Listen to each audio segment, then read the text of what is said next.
부동산 개발 사업이 난항을 겪자 건설사의 대출 보증을 선 금융사들도 덩달아 흔들리고 있습니다. 레고랜드 디폴트 사태에서 봤듯이 112조 원 규모의 부동산 PF 대출이 부실로 이어질 경우 제2의 저축은행 사태가 벌어지는 것 아니냐는 말까지 나오고 있는데요. 자세한 이야기 나눠보겠습니다. 이은영 대한건설 정책연구원 연구위원 전화 연결됐습니다. 안녕하십니까? 네, 안녕하세요. 네, 부동산 PF 대출이 금융시장의 변수로 떠올랐습니다. 부동산 시장이 얼어붙어서 부실 뇌관이 될 가능성이 커졌기 때문인데 지금 상황은 어떻게 진단하고 계십니까? 네, 사실 국내 금융기관들은 이미 작년 하반기부터도 신규 PF 사업은 줄여가던 상황이었습니다. 보니까 최근 몇 년간 시장 상황이 너무 화랑이었고요. 그리고 2022년도 올해죠. 올해에 선거가 있다는 것 등을 염두에 뒀기 때문입니다. 그런데 올해 들어서 미국이 기준금리를 올리기 시작했습니다. 미국 연준이 기존의 입장을 뒤집고 기준금리를 올리면서 다들 들어오셨던 비스텝, 자이언트 스텝 이런 얘기들이 함께 나오면서 네. 국내 부동산 PF가 위기 내관으로까지 부각이 됐습니다. 그런데 기본적으로 부동산 PF는 각 개발 사안의 미래 가치에 근거해서 돈을 차입하는 겁니다. 그 때문에 아파트든 오피스텔 상업용 부동산이든 어떤 걸 짓든지 간에 금리 인상 등의 요인이 시장에 영향을 끼치면서 예를 들어 사업 자체가 완공되지 못하고 좌초되거나 아니면 건물을 짓더라도 최종 분양이 실패하는 식으로 문제가 되면 투자금이 회수가 안 되는 상황이 벌어지게 됩니다. 그래서 지금 제시되고 있는 전반적인 상황이 바로 그런 내용입니다. 그리고 우리가 아는 건설사들 같은 경우에는 네. 사실 건설사들이 아파트만 딱 짓는다고 하더라도 이제 정비 사업 같은 것들을 할 때 금융기관이 연대 보증을 서거나 신용 보강을 하는 경우가 있습니다. 그 때문에 만약에 어떤 건설사가 이런 식으로 신용 보강을 한 사업장이 5개, 10개 이런 식으로 있다고 하면 만약에 이들 사업장 전부에서 문제가 발생했을 때 최대 손실이 얼마까지 가능하다 이런 식으로 분석이 나오고 있는 겁니다. 그리고 최근에는 수도권 외곽하고 지방에서 일부 비효율들이 발생하고 있습니다. 그래서 이런 사안들도 외곽에서 제시하는 시장에 대한 우려를 더욱 가속하고 있습니다. 그러니까 PF 프로젝트 파이낸싱이라는 게 말 그대로 사업에 자금을 조달하는 방식인 거잖아요. 네, 맞습니다. 네. 그런데 특히 올해 1분기 증권사의 부동산 PF 대출 연체율이 4.7%로 이게 3년 전보다 거의 3배가 뛴 거라고 하던데 그만큼 상황이 어려운 걸로 봐야 하는 거죠.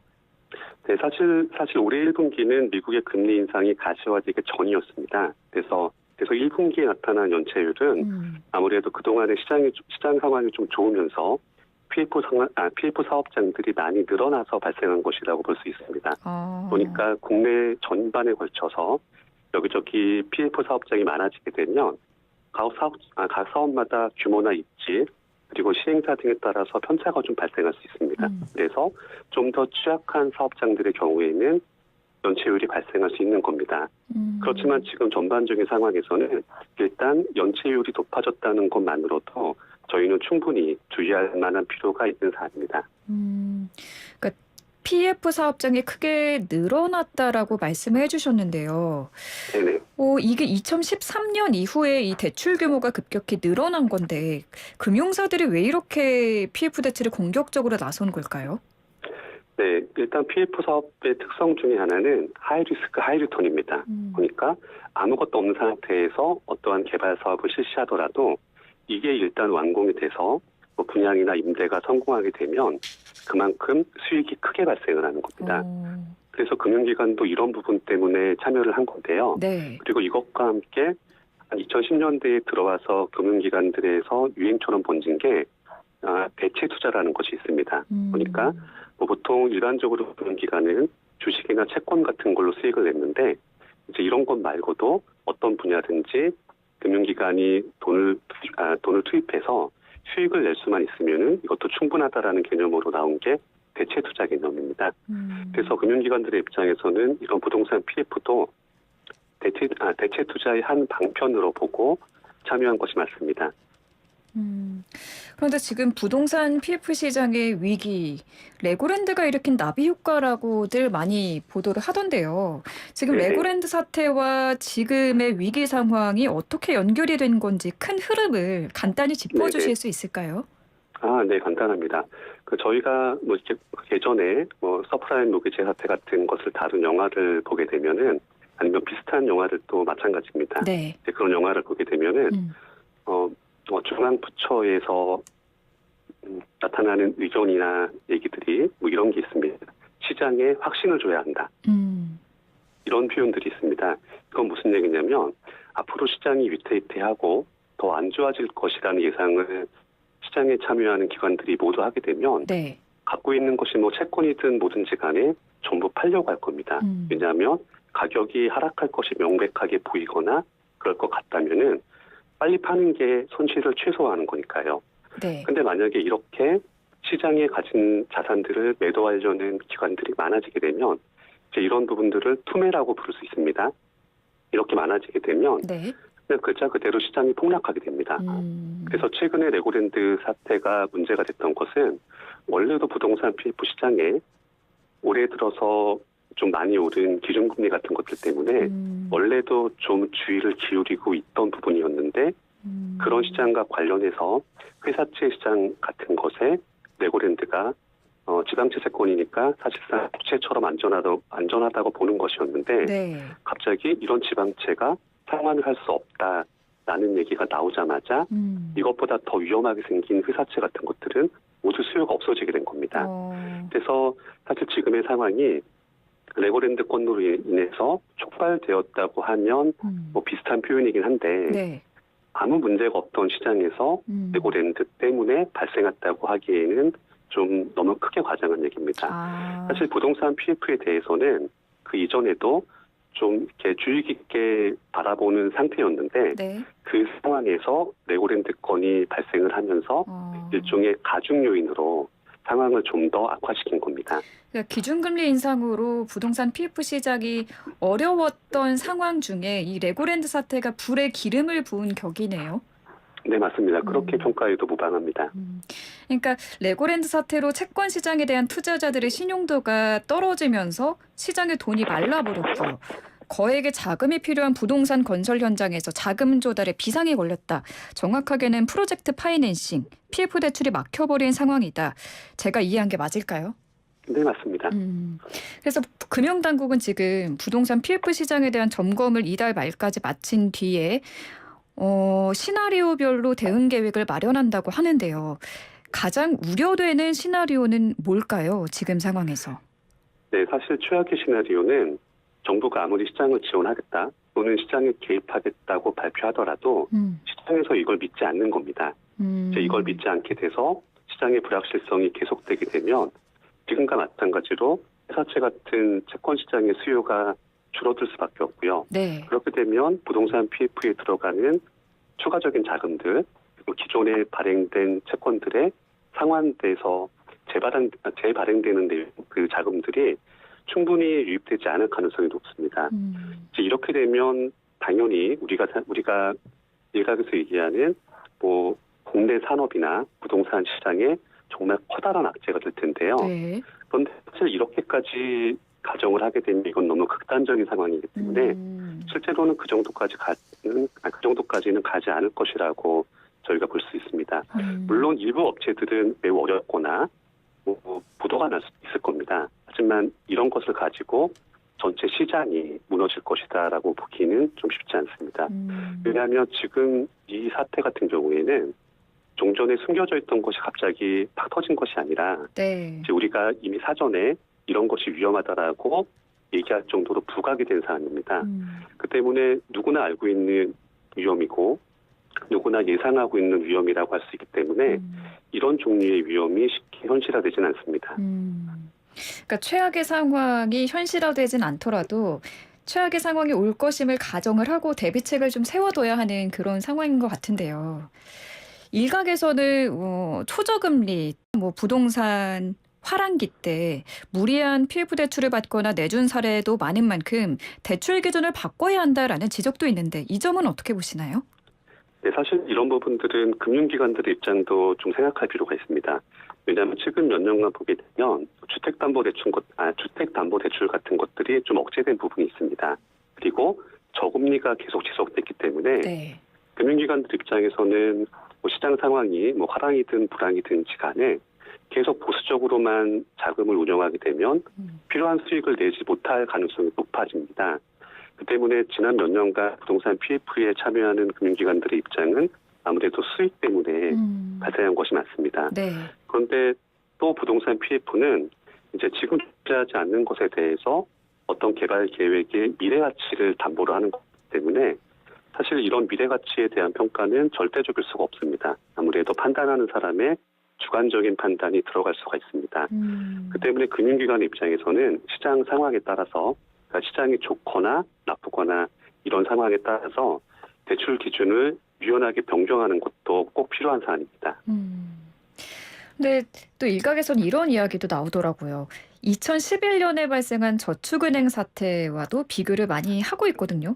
당시 저축은행 31곳이 무더기로 영업정지를 당했는데 그때도 지금과 비슷하게 이 발단이 PF 대출이지 않았습니까? 네, 맞습니다. 그런데 과거와 지금은 조금 차이가 있습니다. 이제 과거의 저축은행 사태는 기본적으로 부실 가능성이 있거나 아니면 위험성이 매우 높은 사업에 대해서 대출이 무리하게 나간 것이 문제였던 겁니다. 그리고 이제 이런 경우에는 이제 일반적인 대출 기준으로는 대출이 안 나가는 사안들이 있었기 때문에 이 대출을 받기 위해서 뭐 뒤에서 사적인 로비 같은 것들이 벌어져서 추가적인 문제로 지적이 된 겁니다. 그렇지만 당시에는 이 사안 자체가 좀 급작스럽게 발생한 사안이었고요. 지금은 그때와 달리 이미 사전에 시장에서 크게 우려를 제기한 사안이기 때문에 그런 부분에서 좀 차이가 있습니다. 차이가 조금 있네요. 네. 부동산 얘기도 해볼게요. 최근 서울 아파트 중위가격 전셋값이 6억 원 이하로 떨어졌는데 이게 어떤 의미가 있나요? 네, 사실 전세 가격이 기존보다 낮아졌거나 크게 오르지 않는다는 이런 얘기인데요. 그런데 사실 저희가 기존에 2022년도 시장 전망을 할 때 주된 근거로 삼았던 것은 이제 새 정부가 어느 쪽이 되건 부동산 규제가 좀 완화되고 주택 공급이 많이 이루어질 것이고 그리고 그러니까 이런 건 이제 정상화라는 이름의 규제 하나 있죠. 그런데 이런 것이 이제 실제 좀 이루어지지 않은 부분들이 있고 또 더 컸던 것은 미국 연준이 기존 스탠스를 바꿔서 금리를 올리면서 주택 매매 수요에 영향을 크게 미쳤습니다. 그 때문에 매매 가격이 영향을 받으면서 이제 전세 가격 같은 임대 가격이 같이 변동된 것으로 볼 수 있습니다. 그런데 전세 매매와 다르게 지금 월세 가격이 오르면서 세입자분들의 부담이 상당히 커지고 있습니다. 월세 선호 현상 앞으로 당분간은 계속될 것으로 봐야 할까요? 네, 아무래도 그렇게 봐야 될 것 같습니다. 이 얘기는 임대인보다는 일단 좀 더 약자분들인 임차인 입장에서 한번 얘기를 해보겠습니다. 사실 이거는 두 가지로 봐야 됩니다. 네. 그러니까 만약에 전세금이 오롯이 본인 돈인 경우에는 지금도 전세가 유리합니다. 왜냐하면 월세는 돈이 나가는 건데 적어도 전세를 살면 본인이 가진 목돈이 그대로 있으니까요. 네, 그렇죠. 그런데 이런 경우가 아니라 전세자금 대출을 갖고 있는 경우에는 이자 부담이 있습니다. 때문에 이자가 얼마인지 그리고 월세가 얼마인지를 비교해서 판단을 합니다. 그리고 전세자금 대출은 좀 번거롭습니다. 은행도 가야 되고 뭐 집주인한테 동의도 받아야 되고 이런 절차가 있는데 월세에서는 그런 게 없습니다. 매우 간단하죠. 그리고 만약에 그 임대 보증금에 대한 사고가 발생하더라도 전세보다는 월세가 보증금 자체가 낮기 때문에 설령 사고가 있어도 좀 그러니까 이제 손실되는 금액의 범위가 좀 낮아지게 됩니다. 그렇지만 전세자금 대출이든 월세든 지금처럼 금리가 오르는 상황에서는 뭐 어느 쪽이든지 간에 사실상의 임대료가 오른다고 봐도 무리가 없습니다. 이제 11월에 금리가 한 번 더 오를 것이 예상되는 상황인데요. 이게 부동산 시장에 미칠 여파, 아무래도 부정적인 대답이 나올 것 같은데 내년에 부동산 경기가 올해보다 더 어려울 것이다 이런 전망도 있거든요. 여기에 대해서 우리는 어떤 대비책이 필요할까요?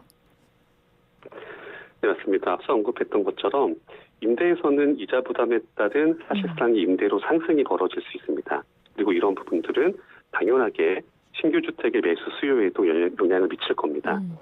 그런데 저희가 지금 하나 주의해야 할 점은 네. 사실 연배가 낮은 분들은 학교를 졸업하고 사회인이 되셨을 때 처음부터 접한 금리가 낮은 금리였습니다. 그 때문에 지금 금리가 오른다고 하면 뭐 잘못 공포스러운 느낌도 들 수가 있는데 사실 연배가 좀 있으신 분들 같은 경우에는 뭐 3%, 5%, 7% 이런 금리를 처음 보는 게 아니십니다. 그래서 금리가 좀 오른다고 해서 뭐 이런 상황을 막연하게 공포스럽게 볼 필요는 없으시고요. 그리고 물론 일부에 한정되겠지만 투자하시는 분들 입장에서는 지금이 더 좋은 환경이라고도 할 수 있습니다. 네. 왜냐하면 투자하기 직전에는 은행의 돈을 고금리로 예치하고 있다가 본인이 투자한 시점에서 이 돈을 활용할 수가 있기 때문에 그 종전하고 조금 차이가 있습니다. 그리고 제 정부에서는 부동산 시장의 연착륙을 얘기하고 있는데요. 사실 연착륙에 필요한 것 중에 하나로는 거래량이 좀 늘어날 필요가 있습니다. 그런데 이거는 정책적으로 뭐 인위적으로 뭐 거래를 활성화시킨다는 이런 개념이 아니라 지금 시점에서의 시장 거래가 좀 침체되어 있습니다. 그러니까 최근 몇 년간 이제 아파트 중심으로 해서 매매장이 크게 줄어든 것은 맞는데 네. 그 와중에서도 작년과 올해를 비교하면 특히 또 감소돼 있습니다. 그 때문에 이런 부분들을 좀 더 거래량 측면에서 늘리기 위해서는 정부가 기존에 제시했던 시장 규제의 완화가 좀 필요합니다. 그래서 그 대표적인 것으로는 대출 규제를 꼽을 수 있습니다. 대출 규제요. 네, 맞습니다. 네, 알겠습니다. 오늘 말씀 여기까지 듣도록 하겠습니다. 감사합니다. 네, 감사합니다. 네, 지금까지 이은영 대한건설정책연구원 연구위원과 함께했습니다.